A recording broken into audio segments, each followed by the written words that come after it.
On today's episode, we discuss the news surrounding the Leafs GM search. We look at some odds on FanDuel as to who could be in the running, and a report about the direction of the club that kind of turns my stomach a little, Dave. All that more coming up on the Locked On Leafs podcast, part of the Locked On Podcast Network. It's your team every day. You're Locked On Maple Leafs, your daily podcast on the Toronto Maple Leafs. Part of the Locked On Podcast Network. Your team every day.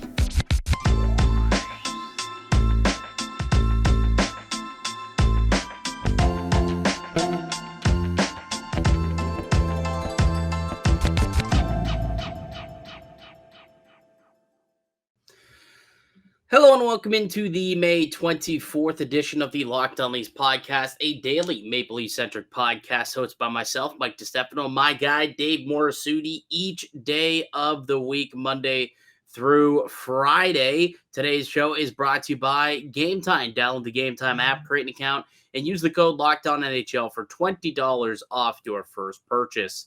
What's going on, Dave? How's your day been, pal? Not too bad. Watching, obviously watching some hockey, watching that we have two series in the Eastern Conference and West Conference final at 3-0. Isn't that crazy? Isn't that insane? The weird part about it is, and I guess the Vegas, Stars game 3 aside, because that one was a bit of a blowout. Now the thing was over 5 minutes in, 7 minutes in, but they've all been so close. Like, I know they're both up 3-0, but like this could easily be 3-0 Carolina, and it could easily be, I guess, 2-1 for Dallas. Yet, good goaltending performances from both sides with Adin Hill in Vegas, and obviously Bobrovsky, what that guy's doing in Florida. And here we are, both teams just 1-1 away from the Stanley Cup final. We're gonna start the Stanley Cup by like mid-May, or I guess mid-May 20s rather. Yeah. It's gonna start before June if we keep this up. It's kind of wild, man. Yeah, very wild. And it also makes you think, okay, which team is finally going to crack between Vegas and Florida if that in fact ends up being the final? Because like it's just crazy, because I don't think nobody expected Florida to go this far, and then you seeing everything kind of work. It's just like, you talk about bounces. I'm not even going to talk about bounces anymore. It's just opportune times to just take advantage. And it's just crazy to think that that's going to be where the final is going to be. And I think if anybody actually made that prediction, they'd be a very, very rich person. Oh yeah, absolutely. Like you could have made that wager, a futures call on FanDuel or something like that months ago. You would be a very, very wealthy individual if that ends up coming to fruition. Which again, both teams are up 3-0 in their respective series, and we could very much see a Florida Vegas Stanley Cup final. Before we get into the Leafs talk, I am curious how you feel about how the things ended for Toronto. The fact that they went and only scored 2 goals in each of their final games against Bobrovsky and the Florida Panthers, knowing that also the Carolina Hurricanes can't solve this guy. And maybe that the Leafs got goalied for an entire series. And does it make you feel any better at all that Carolina's run into the same buzzsaw, and that they also can't find a way to beat this Florida Panthers team and put goals behind Bobrovsky? I would, if they had their full healthy lineup, like if they had Svechnikov, if they had Pacioretty, I would. I mean, granted they did put up a lot of goals against the New Jersey Devils without those guys. So yeah, I think with Carolina, they it's just this, they're getting the chances, but once again, they can't beat Bobrovsky. Like that's. I was saying this to somebody. I can't remember who it was. Like, this is Carey Price 2021. No. This isn't Carey Price, dude. You got to go back to like J.S. Jaguar in 2003. Yeah, like that's how dominant this is. Like Carey Price was great in that run for Montreal. This is dominance, pure sheer dominance. And according to the underlying numbers, since they've started tracking like goals saved above expected and whatnot, like all these metrics, this has been the most dominant 8-game stretch of any goaltender in postseason, in regular season, in preseason, in international play, any stretch of 8 games, this is the most dominant stretch that has ever been put forward by a goaltender in 8 straight games. What we're seeing in Bobrovsky, dating back to Game 5 against the Boston Bruins, all the way until what we saw, which was a shutout victory, a 1-0 shutout in Game 3 against the Carolina Hurricanes. It's never been done that a player has gone this many games by being this dude. The last 8 games, he's got like a 960 save percentage. It's insane. 960 average. Not one game where he was. That's what he's averaging, Dave. It's wild. Madness. Like, when was the last? Like, I can't remember the last time he allowed more than 3 goals in a hockey game. It was the first game he played against Boston. They lost that game, and since then, he's just been unstoppable. Like, he's gone 8 straight games where he's allowed 2 or less. It's crazy. And the game he lost between in rounds 2 and 3 was a 2-1 hockey game. Yeah. Like, it's just crazy. It got a lot of people also saying, you know what? Maybe having a really, really, really good goaltender helps. But come on, like I'll say to this: how can you predict a goaltending performance like this? Even if I understand people saying, "Well, Bobrovsky's got 2 Vezinas. He had that one good series against the Lightning." Like, we haven't seen a goaltending performance like this. You just said it. Almost 20 years. Like, let's be realistic here. Like, this is not something you should come to expect. Yeah. I mean, Jonathan Quick, that second when he won the cup, I can't remember if it was the first or second cup they won, but he was dominant in that stretch as well. Tim Thomas, when he won in Boston, like, that was a really dominant stretch where he played great throughout the playoffs. But still, the numbers would suggest that there has not been a string of 8 straight games played of any goaltender since they started tracking these underlying metrics that have been better than what Bobrovsky's doing right now. It's wild, man. Like, again, he's 1 game away, 1 win away. This team is from going to the Stanley Cup final. I don't even think he has to win the Stanley Cup to be a front runner at this point for a Conn Smythe. Like, if he can just continue to play, this level of hockey, and let's say they lose, a bunch of 1-0, 2-1 games, I think he could still win the Conn Smythe. Like, this is how good it is. And that's why I bring up Jay Shiger. I believe he's the last player to win the Conn Smythe on the losing team. I mean, there's a possibility that Bobrovsky, if they don't win, but they make it, and he continues to play this well, but that offense doesn't show up, dude, he can still win the Conn Smythe. It's insane.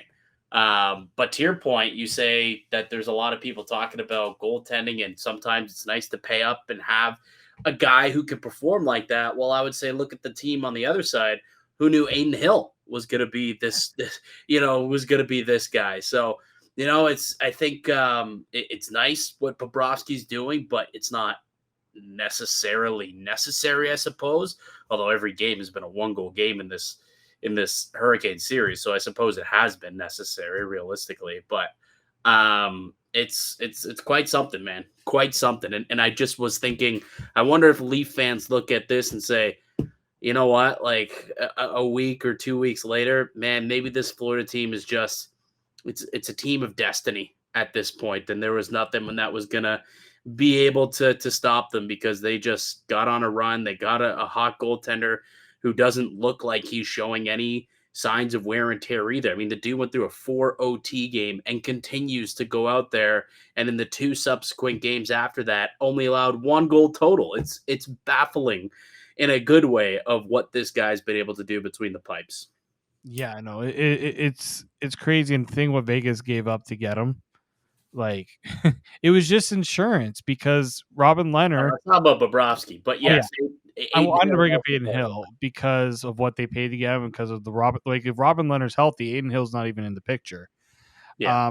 Bobrovsky, the thing about that is I always hated the contract he signed when he signed it because I didn't think goaltenders, like, you can't tie up. It's not about the money. It was about the commitment to one goaltender. You usually don't see goaltenders live up to those contracts. You look at Carey Price, what happened there, and you see a lot of teams kind of suffer when they go and give a goaltender a long-term commitment. I mean, for Bobrovsky, this is just like, it's not just his, like, the fact that he's living up to the contract right now, but it's also his demeanor, right? You listen to him talk. I think it was he was doing a TNT interview after the game and talking to Henrik Lundqvist, and just you can just see by his demeanor, his calmness, that's probably what's also giving him this, you know, this extra.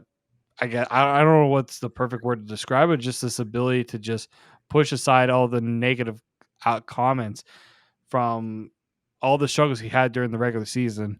Wasn't even the starter to come to the playoffs. Like, if Spencer Knight is also available, like, is he the guy that Florida goes to as well, right? Like, it's just crazy how these like storylines just kind of all line up in a certain way for Bobrovsky, because I had no inkling that Bobrovsky was going to be this type of goaltender for them.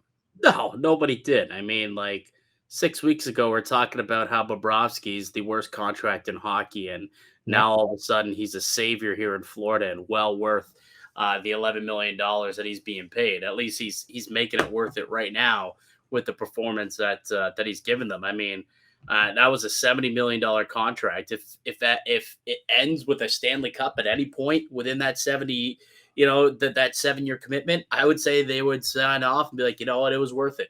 He was dog crap for the first 3 years, but if he wins a Stanley Cup in year 4 and then he's dog crap for the next couple, hey, they won a Stanley Cup. I guess you could say it may have been worth it, and on the back of that guy specifically. But the reason why I think it's interesting that we're talking about goaltending and the strength of what goaltending can do for you, and we're seeing that happen right now throughout the playoffs.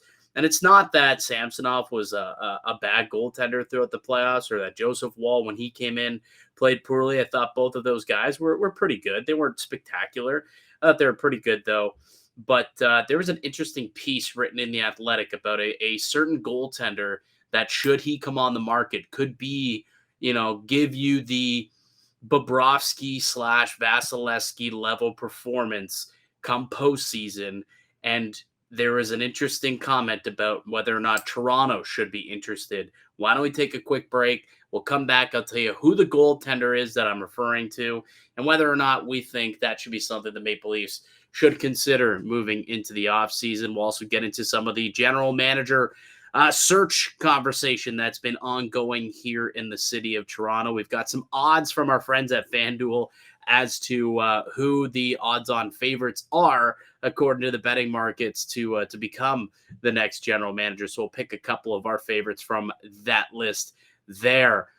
Before we go any further, though, I do want to tell you guys all about one of our favorites, and it is the Gametime app. Buying tickets to your favorite event shouldn't be stressful. Gametime is the fast and easy way to buy tickets for all sports, music, comedy, and theater near you. With killer deals on last-minute tickets and their best price guarantee, you can stop stressing over the tickets and start getting hyped for the fun you'll have.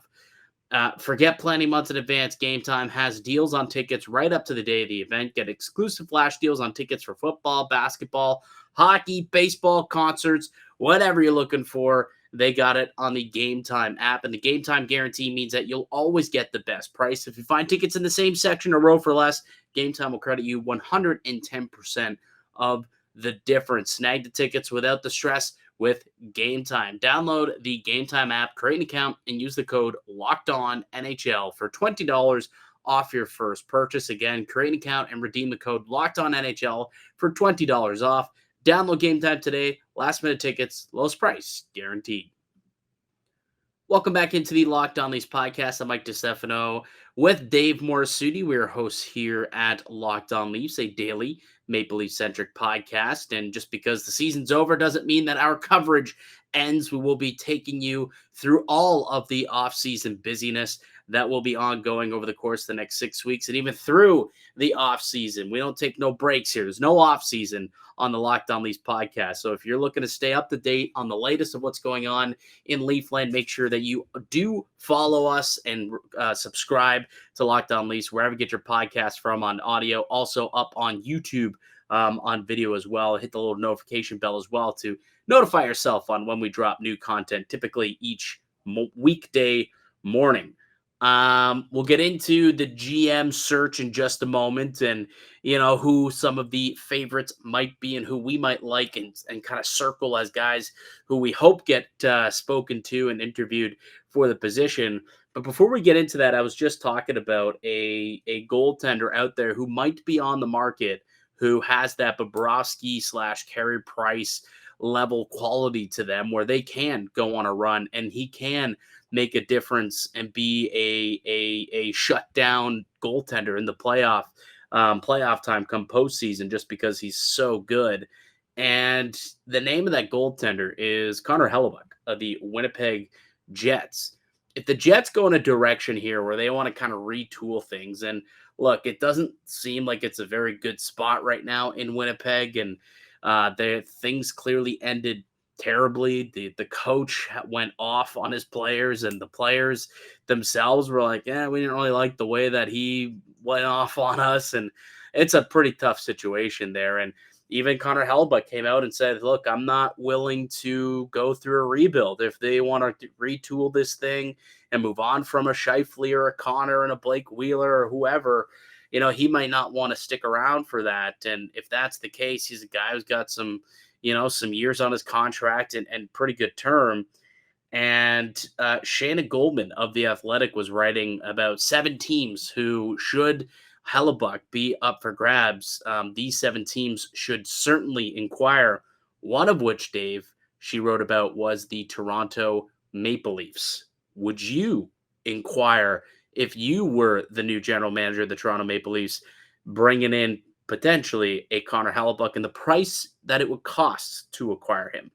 That's the big one there. What's the price going to be? Because we know what could change here for Winnipeg. And I listened to Connor Hellebuyck do his end of year presser. I actually wrote about what he had to say. He did not seem enthused about any idea of going to a team that wasn't going to compete. He doesn't want to be a part of a rebuild.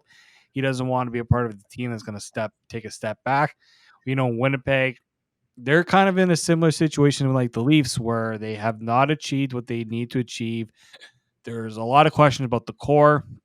What Rick Bowness has said about the actual players on the team as well. So I think where the Jets have to be very careful here is avoiding a situation where Hellebuyck kind of dictates how things end here, right? Like, if it comes out that Connor Hellebuyck not only wants out of Winnipeg but wants out, he's basically not going to sign there. They lose a lot of leverage, and that's going to be a perfect opportunity for a team to swoop in here. Because how many teams are looking at what Sergei Bobrovsky is doing right now, as you said, and say, you know what, we may have to pay a lot for Connor Hellebuyck, but what he can cover up would be worth it in a lot of Right. ways, right?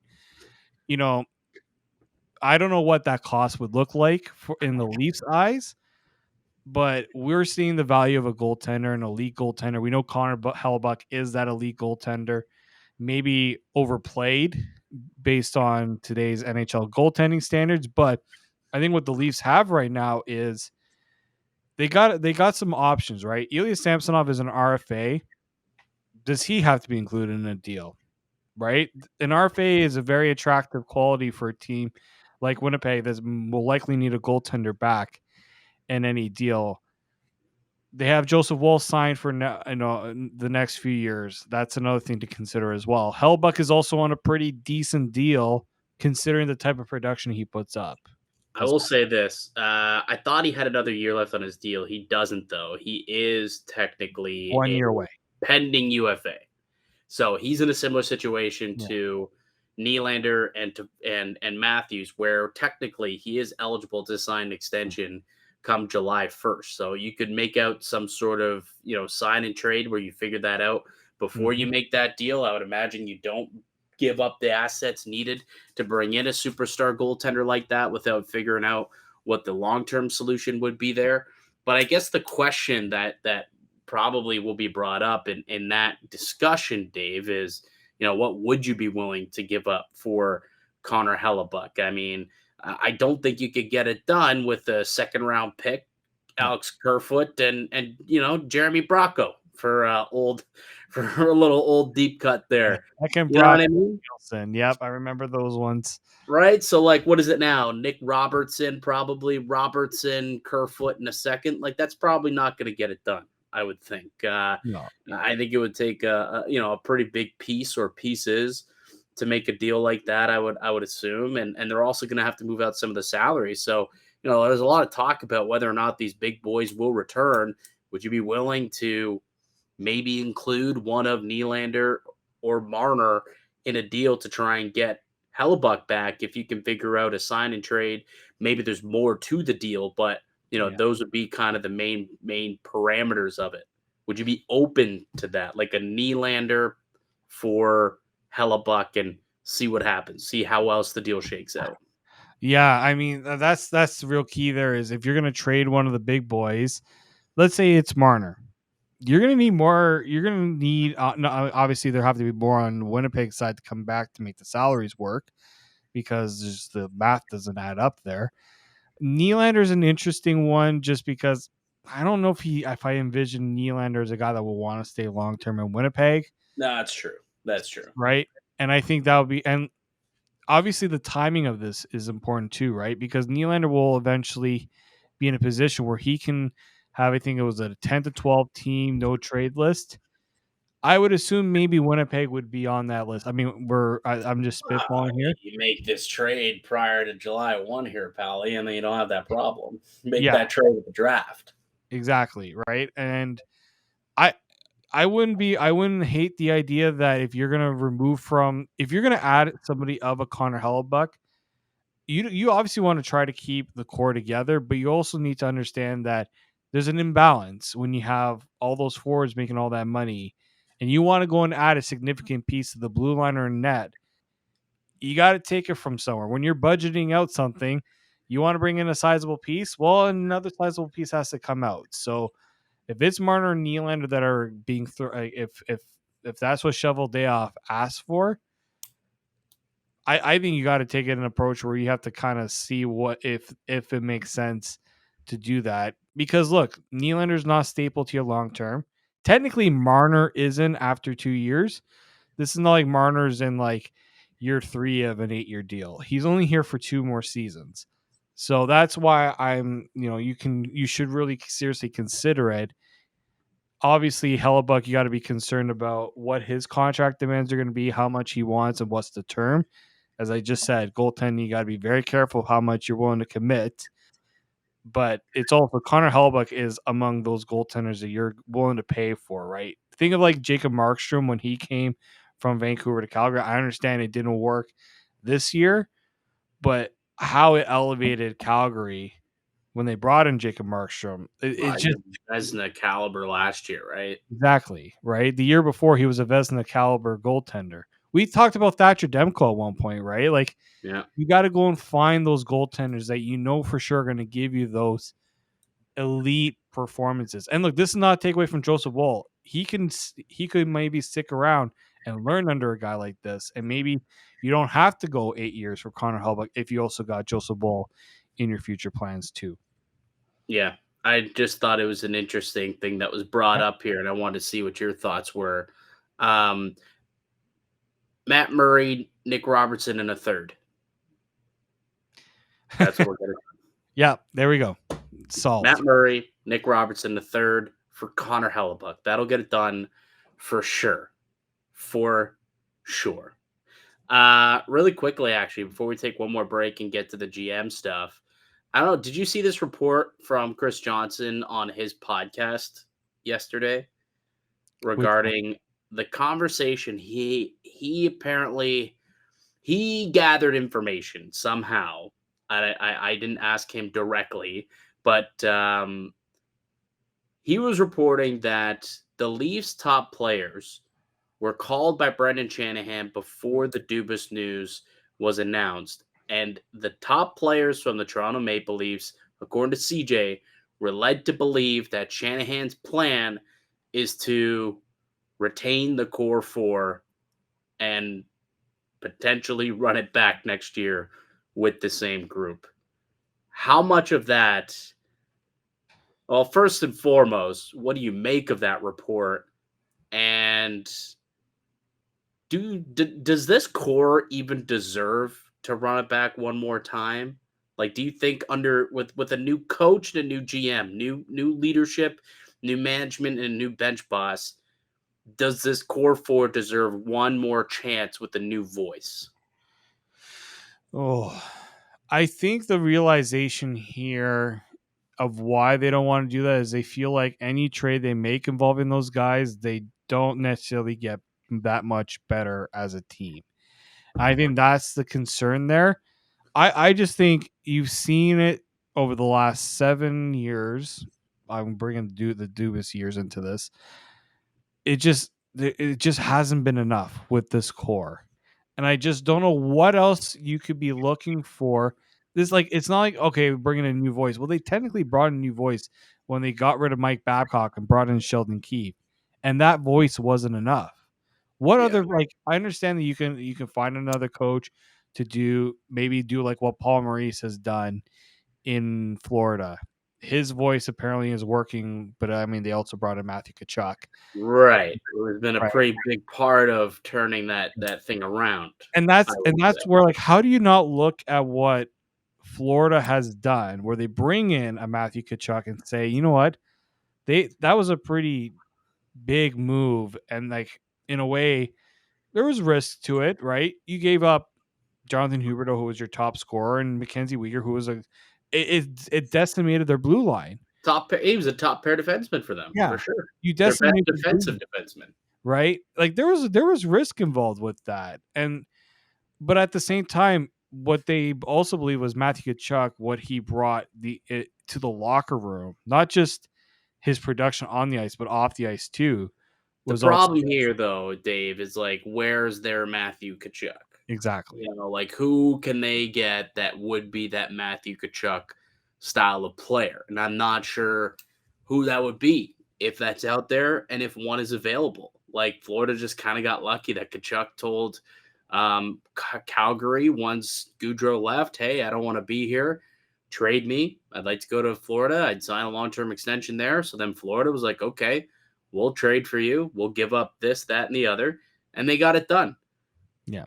But there has to be two parties, two willing combatants to make a deal here. And we don't know yet if there is or isn't another, superstar who'd like to find his way into a new situation and, the right fit, I guess, for Toronto to make a trade like that. But I did find it interesting that, before making the Dubas news public, he decided to call the players and led them to believe that he wants to run it back, and makes me believe that maybe some of the rift here between Sheldon Keefe or between Kyle Dubas and Brendan Shanahan maybe had to do with, the Shanahan plan was to make it work with this core, whereas Dubas wanted to kind of go in a different direction. And that's where these two kind of started to butt heads. And ultimately, maybe, we talk about autonomy and how much that led to Shanahan making that final decision. I wonder how much of that was also the fact that Kyle wanted to move on from one of the core four and Shanny did not. Therefore, Kyle wanted to try and bypass Shanahan and go straight to the board to make decisions. And essentially, Shanny was like, that's not happening. In fact, you can actually go. And like, I wonder if that's what happened here. It's kind of what it's almost sounding like when you're putting together all these reports was, just they had two different philosophies and how the future of the club needed to be ran. And I don't know, man. I would be hard pressed to get on board with them bringing the core four back. I'm not saying that it can't work and that it won't work, but it would be probably not my first choice. I would probably prefer a trade, but if they do bring him back, I think there's still, it's still a good team. Like there's still a greatly built franchise ultimately. But do they have that killer instinct? Will that switch finally flip? Will they run into a crap goaltender instead of a goalie who goes on a run that's been better than anyone ever in the history of hockey that we just saw in Bobrovsky? I don't know. But it certainly is.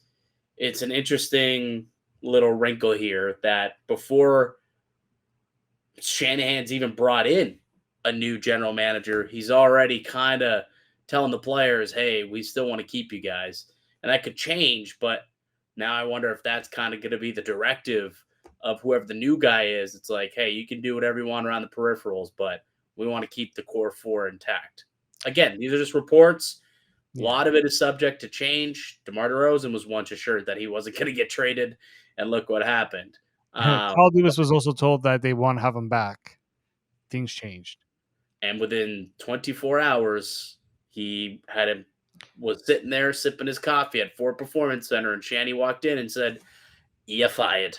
And here we are, still tons of questions as to what is next for the Toronto Maple Leafs. Why don't we take a quick break? When we get back, let's talk about some of the general manager options that the Maple Leafs have and the odds that FanDuel has provided us in who could potentially be the successor to Kyle Dubas's GM job. So we'll do that next here on the Locked On Leafs podcast.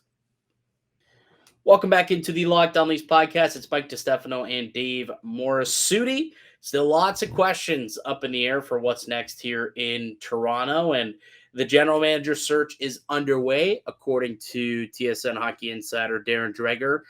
It might not be an expansive search. It sounds as though they kind of know the type of person they want to go out and target.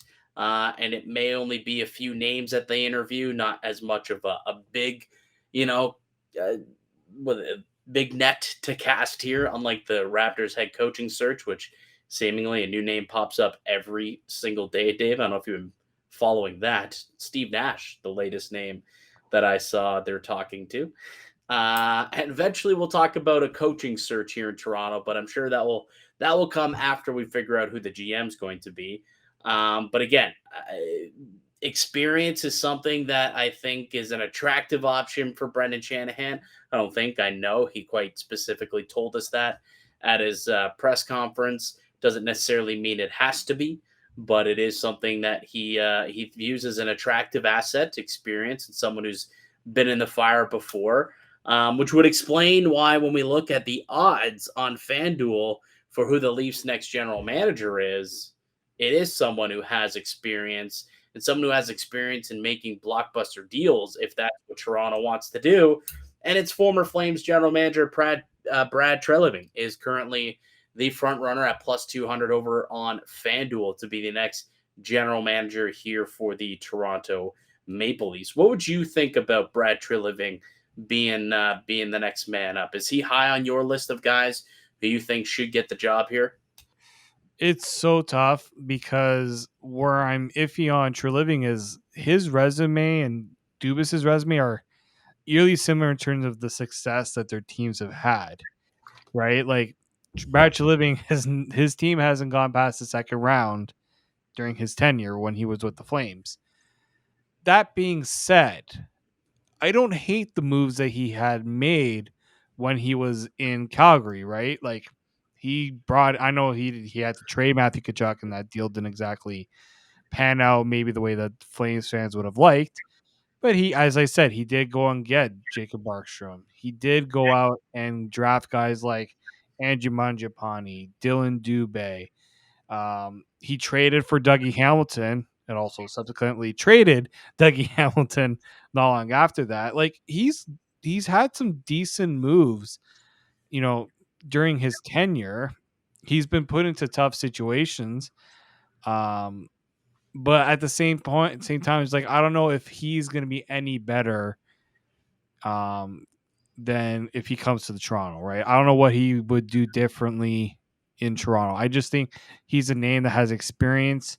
He's worked under the structure that MLSE currently works under, so maybe that's why he's attractive. But I'm not totally ready to throw all my eggs into the Brad Living basket.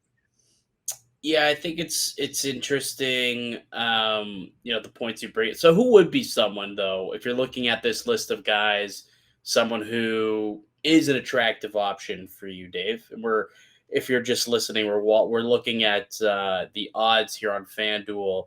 On for our YouTube viewers, you can see this. For those listening, we're looking at about a list of about 15 names or so of guys who have been who are considered front runners, favorites, potential options at the very least to be the Leafs' next general manager. Like who's another name out here that makes some sense to you? I'm a big Jason Botterill guy. Yeah. I've liked what he did, and look, I understand his Buffalo tenure didn't go as perceived, but Buffalo is also very much quick to fire people when things aren't going great. But he also did some good things there that Buffalo is now starting to see the fruits of the labor, right? Tage Thompson, Rasmus Dahlin, like those moves there were all Jason Botterill. Well, Rasmus Dahlin was very much. We had the first overall pick. Okay, Yeah, we're taking the top prospect. I don't know yeah, if that was I know. necessarily something to pat him on the back for, but yeah, he made some pretty good moves. I mean, obviously the Tage Thompson thing took a couple of years for us to realize that was Yeah. a win for Buffalo, just because I mean it took him a while to get going, and Ryan O'Reilly went on to win a Stanley Cup and a Conn Smythe the following year. Um, yes, Jason Botterill is definitely an interesting name, and he's at plus 2,500 right now, which is what, sixth, tied for fifth in the odds here.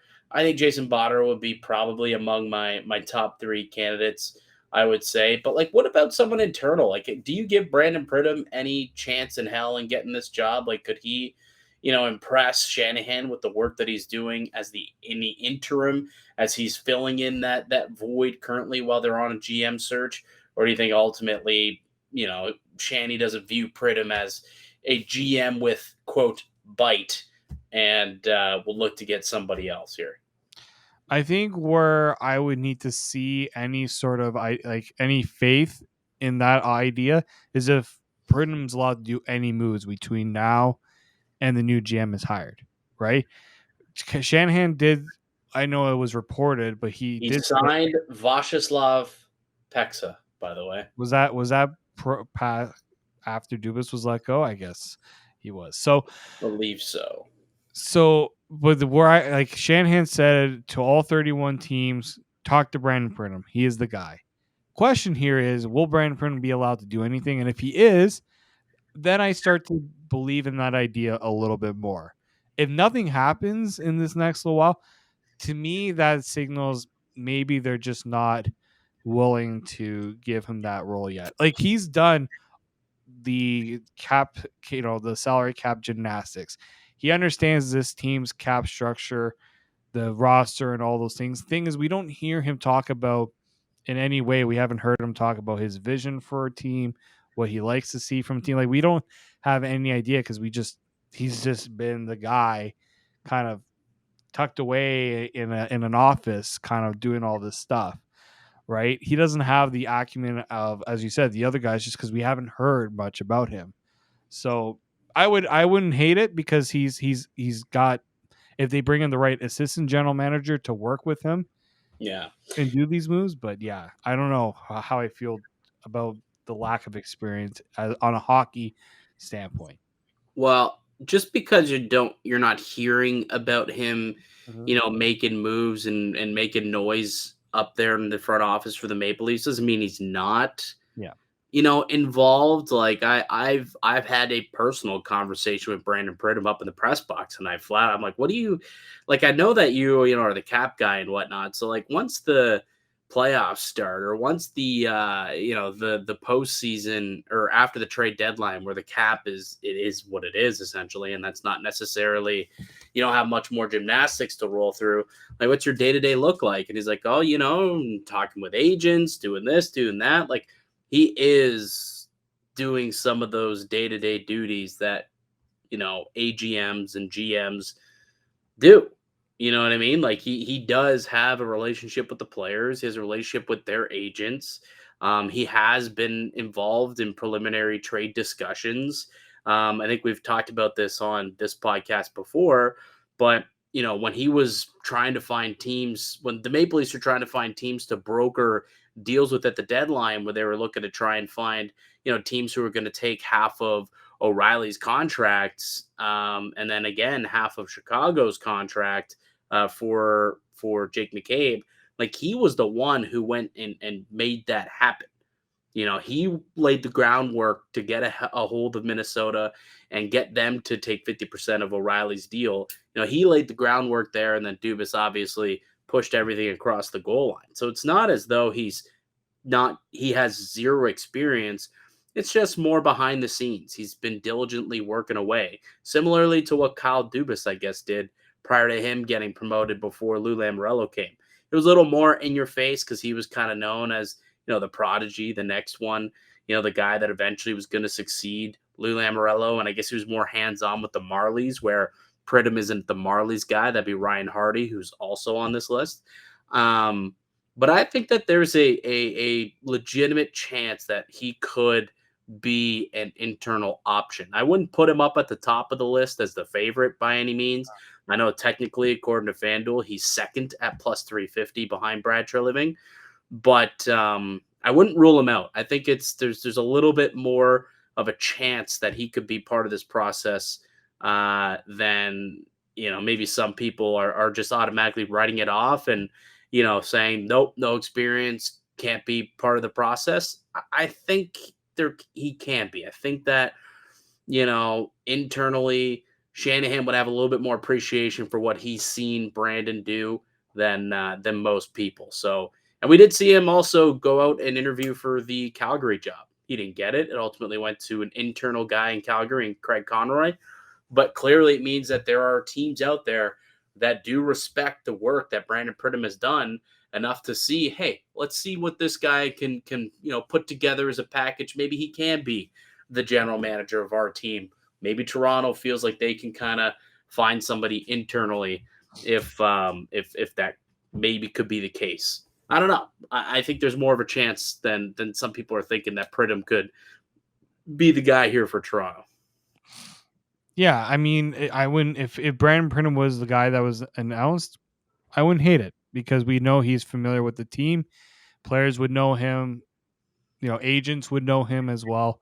He does a lot of work there. I wouldn't hate it. It would have been Shanahan didn't really seem like to really push that idea forward. So that's the other thing to consider as well. Yeah. No Doug Armstrong on this list from FanDuel. And that was